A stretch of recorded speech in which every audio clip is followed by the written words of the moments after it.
America இஸ்ரேலோட அந்த ஒரு நட்பையும் வந்து பார்த்தோன்னா முரணான ஒரு போக்கு போகிறது. இனி அமெரிக்கா இன்னும் தனித்து விடப்படுவதற்கான சாத்தியக்கூறுகள் இருக்கா?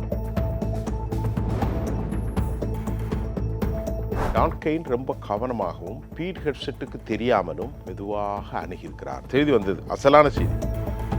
அவ்வளவு ஈஸியாக அமெரிக்கா மத்திய கிழக்கை விட்டு காலி செய்து போகுவதற்கு வாய்ப்பில்லை.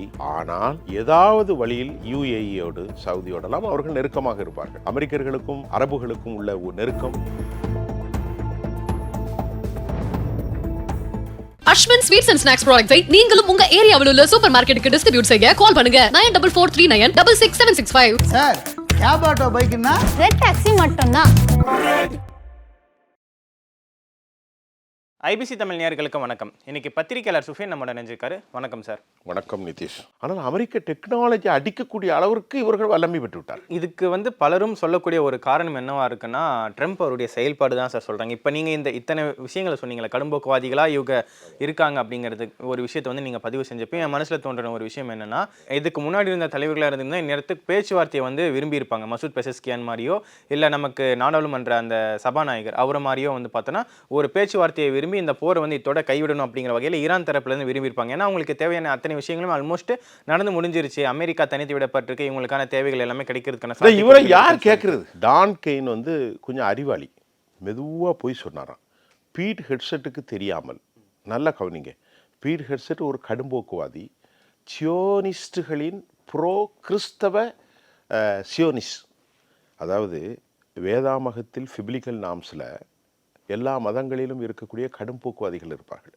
இஸ்லாமில் கடும்போக்குவாதிகள் ஏராளமான பேர் இருக்கிறத நம்ம பேசிக்கிட்டே இருக்கோம். சியோனிச தத்துவம் என்பது கிறிஸ்தவத்தின் முன்னாடி வந்தாலும் டொனால்ட் ட்ரம்பும் பீட் ஹெட்செட் இவர்கள் அனைவரும் மைக் ஹுக்குபி, மார்க்கோ ரூபியோ போன்றவர்கள்லாம் ப்ரோ இஸ்ரேலிஸ்ட், இஸ்ரேலின் ஆதரவானவர்கள். அவர்கிட்ட எப்படி சொல்கிறது அப்படிங்கிறத ரொம்ப அறிவு யார் டான் கெயின் ரொம்ப கவனமாகவும் பீட் ஹெட்செட்டுக்கு தெரியாமலும் மெதுவாக அணுகியிருக்கிறார். செய்தி வந்தது, அசலான செய்தி. நம்ம எதையுமே யூகத்தில் சொல்லலை. மெதுவாக போய் மிஸ்டர் பிரசிடென்ட் நிலைமையோடு தான் இருக்குது, அவர் என்ன சொன்னாருங்கிற தகவல் வெளியே வரல, ஆனால் போரை நிறுத்துங்க. சரி, இப்போது நீங்கள் இன்னொரு விஷயம், முக்கியமான விஷயம், நான் சொன்னது எல்லாமே வேல்யூபிள் தான், எதுலேயுமே பதிவு செய்யப்படாத முதல் விஷயத்தை தான் ஐபிசியில் சொல்லியிருக்கேன். நேற்று வந்தது, நேற்று முந்தானத்து வந்தது, நேற்று நான் பேசியிருக்கிறேன். நிறைய அவர்கள் காட்சிப்படுத்திருக்கிறார்கள். ஷோ, அதாவது ஆயுதங்களே என்ன ஆயுதங்கள்லாம் வச்சுருக்காங்கன்னு பாருங்கள். அமெரிக்காவினுடைய F-15, F-16 ஈகிள் இதெல்லாம் அடிக்க முடியாது. இது கேரி பண்ணக்கூடிய மிசைலை தூக்கிக்கணும், கிளஸ்டர் பாம்களை வீசக்கூடிய அமெரிக்காவின் ஐடென்டிட்டியாக இருக்கக்கூடிய F-15, 16 ஈகிள் போன்றவைகளை எல்லாம் உடைத்த பாகங்களை ஈரானுடைய மலை குன்றுகளின் கீழ் ஷோ காட்சிப்படுத்தி படத்தை வெளியே அனுப்பிட்டாங்க. அமெரிக்கா என்னதெல்லாம் இழந்திருக்கு பாருங்கள். அது மட்டும் இல்லாமல் C-130 அமெரிக்கா, MH-6 அமெரிக்கர்கள், AH-6, அது மட்டும் இல்லாமல் இந்த AH-6 வந்து லிட்டில் பேர்ட்ஸ் அப்படின்னு சொல்லக்கூடிய மிக முக்கியமானது. இதை அவர்கள் எப்படி தாக்கினார்கள் என்று இதனுடைய பாகத்தையும் உலகின் பார்வைக்கு ஈரானியர்கள் காட்சிப்படுத்தியிருக்கிறார்கள். Point number 1.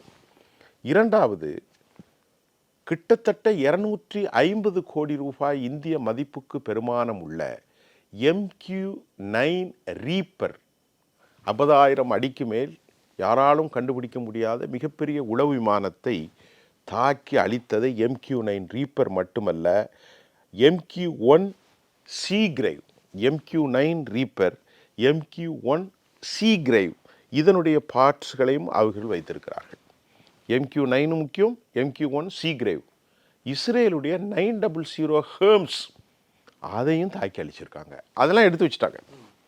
அடுத்து பார்ப்போம். அடுத்து இதில் முக்கியமானது, அமெரிக்கார்களில் 2011 RQ-117 அமெரிக்காவுடைய மாடலை பயன்படுத்தி சைக்கை அப்படிங்கிற ஒரு விமானத்தை ரிவர்ஸ் இன்ஜினியரிங்கில் செஞ்சுருக்காங்க. அமெரிக்காவே அடிச்சு, அவங்க ரொம்ப எக்ஸ்பர்ட் எதில் தெரியுமா? ரிவர்ஸ் இன்ஜினியர்கள். அது தமிழில் என்ன சொல்கிறது, மறுபதிப்பு செய்கிறதுல. நீங்கள் விட்டு போனால் அந்த வாட்சை கலத்தி அதே போல் ஒரு வாட்சி செய்து அதே டெக்னாலஜி பண்ணி அதுக்கு வேறு பேரை போட்டுறது. இப்போ இதில் RQ-117 அமெரிக்கா மாடலை பயன்படுத்தி சைக்கை அப்படிங்கிற ஒரு புதிய விமானத்தை அவர்கள் உலகத்திற்கு கொடுத்தார்கள். அதனையும் காட்சிப்படுத்தி இருக்கிறார்கள். IRGC வெளியிட்டது.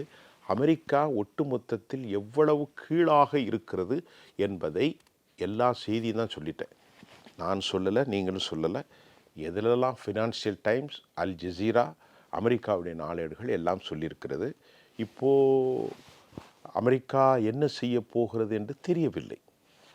சார் எனக்கு இந்த ஒரு இடத்துல தான் சார் இன்னொரு கேள்வி இருக்குது. அமெரிக்கா வந்து இந்த தாக்குதலை நடத்தினதுக்கு முக்கிய காரணம் வந்து அப்போ இருந்து இப்போ வரைக்கும் பலரும் குறிப்பிடுறது வந்து பார்த்தோன்னா இஸ்ரேல் அவங்களுடைய ஒரு இன்ஃப்ளூயன்ஸ், அவங்க மேலே செலுத்தின அந்த ஆதிக்கம் தான்.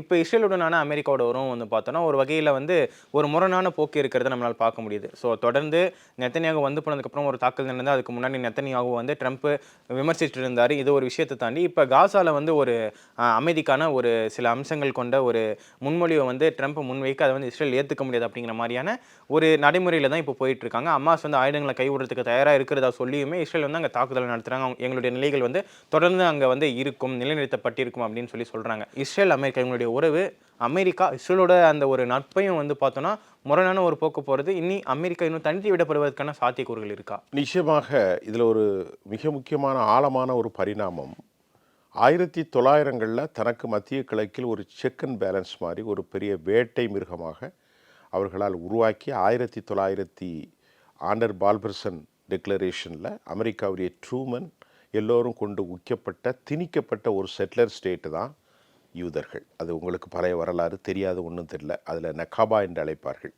7 லட்சம் பேர் டிஸ்பிளேஸ் ஆனாங்க.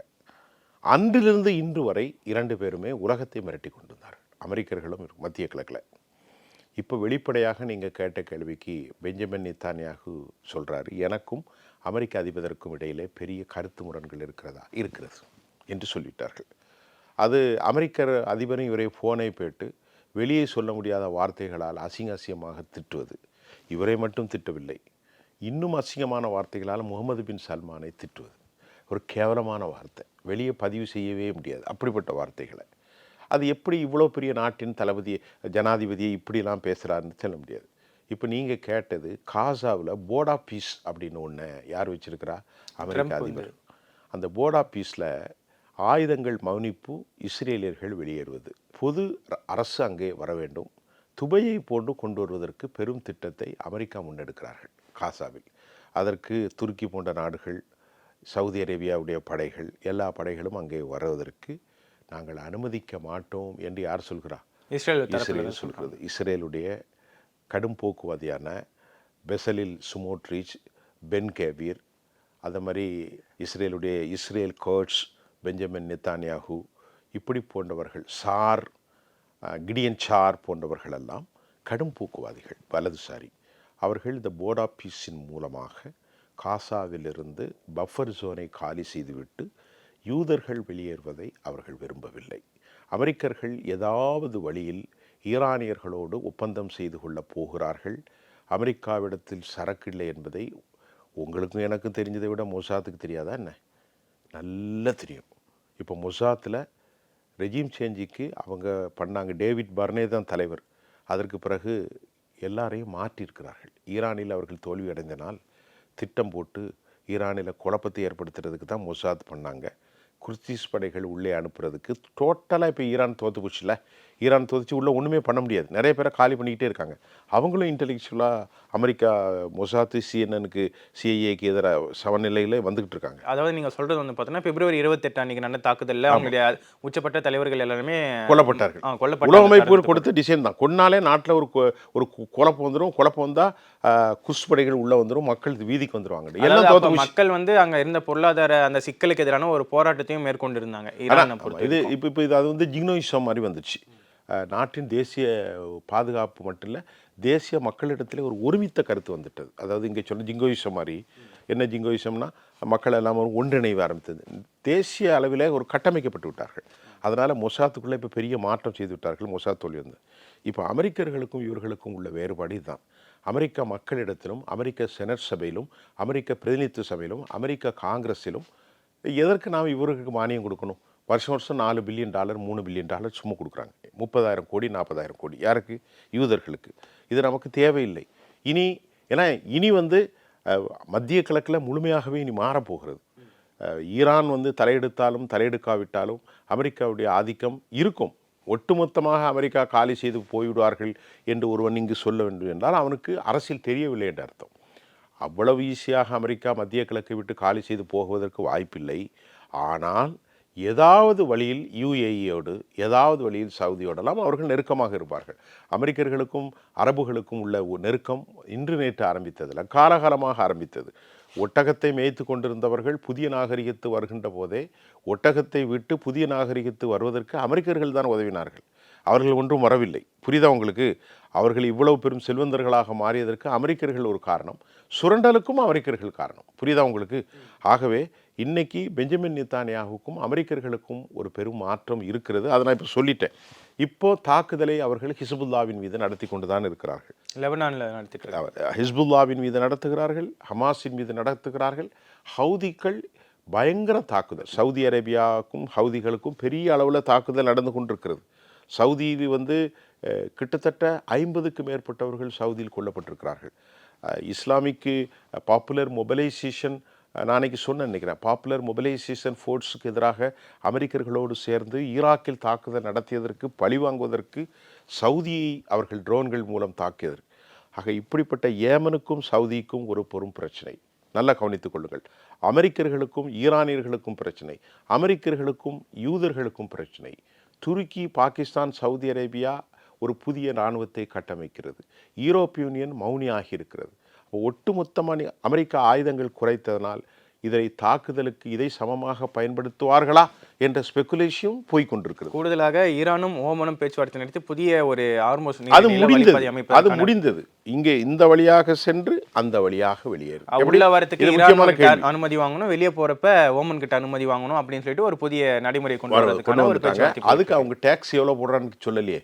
அது இன்னும் வெளியே வரல சார். பேச்சுவார்த்தை இல்ல வெளியே வந்துட்டு 7%. 7%. இப்போ என்ன பிரச்சனைன்னா அதில் அமெரிக்காவுக்கு பெரிய கேவலம் ஆயிற்று. இப்போ அமெரிக்கர்கள் நாங்கள் ஹெர்மூஸை விட்டு கொடுக்கவே போவதில்லை என்று தான் சொன்னார்கள். ஆனால் இவர்கள் சொன்னார்கள், இது எங்கள் நாட்டு பிரச்சனை, இது எங்கள் கடல் பிராந்தியம், ஓமனுக்கும் எங்களுக்கும். நீ 10,000 மைலுக்கு அங்கிட்டோ கிலோமீட்டருக்கு அங்கிட்ட வந்து இங்கே வந்து பஞ்சாயத்து பண்ணதை போ. இப்போ அமெரிக்காவில் ஒன்றும் செய்ய முடியல. ஆப்ரஹாம் லிங்கன் வந்தது, அமெரிக்காவினுடைய ஜெரால்ட் ஆர்ஃபோர்டு வந்தது, அமெரிக்காவினுடைய ட்ரிப்போலி வந்தது, என்னெல்லாமோ வந்துச்சு. எல்லாமே இந்த கொசுப்படைகள் மஸ்கிட்டோ ஃப்ளீட்டை கொண்டு இறக்கி எல்லாத்தையும் அவங்க அனுப்பிச்சிட்டாங்க. இப்போ பிளாக் ஹெட்னு ஒரு 20 கப்பல் நிற்கிது, அங்கங்கே நிற்கிது, அவ்வளோதான்.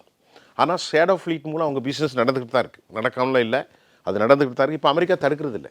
இப்போ போகிறத அலோவ் பண்ணிட்டாங்க, அமெரிக்கா அலோவ் பண்ணுறாங்க. அது வெளியே செய்தியாக வரல, ஏன்னா அமெரிக்காவுக்கு கேவலமாயிரும்ல. அதனால் அவர்கள் சம்பாத்தியம் போய்கொண்டு தான் இருக்கிறது. இப்போது இந்த ஒரு இவ்வளவு பெரிய குழப்பத்தில், இவ்வளவு பெரிய சிக்கலில் அவர்கள் 5% 7% சொல்லிட்டாங்க. இது என்ன கணக்குன்னு கேட்டால், ஹெர்மூஸ் 2 போகுது. ஒன்று குரூடு, மற்றது ட்ரேடிங் கப்பல். குரூட் ஆயில் போகிறதுக்கு பிரச்சனை இல்லை, ட்ரேடிங்கில் ஆயுதங்கள் போகுதுன்னு வைங்களேன். 1000 கோடிக்கு ஆயுதம் போனால் 7% எவ்வளோ சார் ஆச்சு? 70 கோடி ஆச்சு, அவ்வளோதானே. 10% 100 கோடி. இப்போ அதை அமெரிக்கா சொல்லுது 5% வச்சுக்கொண்டு. அமெரிக்கா நிலைமை எவ்வளோ கீழே போயிட்டு வருங்க. ஹெர்மூஸே உனக்கு கிடையாதுன்னு சொன்னது, ஹெர்மூஸில் டோல்கேட் மாதிரி போட்டு டோல் செய்து அமெரிக்கா இப்போ 7 வேணாப்பா 5 போட்டுக்க. இப்போ 5னா ஒரு 500 கோடிக்கு சரக்கு போகுதுன்னு வைங்களேன். 25 கோடியோ 30 கோடியோ வச்சுக்கிட்டுங்களேன். இப்போ அவர்களுக்கு எவ்வளோ லாபம் வரும்? வருஷத்துக்கு 10 லட்சம் கோடி லாபம் வரும். $100 பில்லியன் மேலே வரும். யாருக்கு? ஈரானுக்கும் ஓமனுக்கும் 2 நாடுகளுக்குமே சேர்த்து. ஓமன் கொஞ்சம் தான் கொடுப்பாங்க, அது அவங்க பிரிச்சுக்கிறது, அது அவங்க பிரிப்பாங்க. ஈரான் கொடுக்குறத ஓமன் வாங்கிட்டு போவான், ஓய் வாங்கிட்டு போயா அப்படின்னு சொன்னால் வாங்கிட்டு போயிடுவான். ஏன்னா இவன் அமெரிக்காவில் அடி வாங்கி பெரிய இருக்கா. ஆக அமெரிக்கா புலிவாலை பிடித்த கதையாக இருக்கிற இது உண்மையான செய்தி. இன்னும் என்ன மாற்றம் வரப்போகுது நமக்கு தெரியும். ஏன்னா எல்லாத்தையும் இழந்துட்டாங்க, வலுவிழந்து போயிருக்கிறது. ஈரான் தவிர்க்க முடியாத ஒரு சக்தியாக இயற்கை ஈரானை மாற்றியிருக்கிறது. உலகத்தினுடைய அந்த ஃபேஸ், மிலிட்ரி டிஃபென்ஸ் காரிடார், உலகத்தினுடைய அந்த அடையாளம் மாறப்போகிறது. இது இங்கே மட்டும் இல்லை, உலகம் முழுவதுமே மாறும். ஓகே சார், மத்திய கிழக்கில் நடக்கக்கூடிய பல்வேறு விஷயங்கள் பற்றி நம்ம ரொம்பவும் ஆராய்ந்து பேசியிருக்கோம். அது தொடக்கத்திலிருந்து முடிவில் வரைக்கும் எந்த வகையில் இப்போ நடந்துகிட்டு இருக்கு, அடுத்து அந்த மாதிரி நடக்கிறதுக்கான சாத்தியக்கூறுகள் இருக்குது அப்படின்னு சொல்லிட்டு நம்ம பார்த்துருக்கோம். உங்கள் நேரத்துக்கு ரொம்பவும் நன்றி. நன்றி சார்.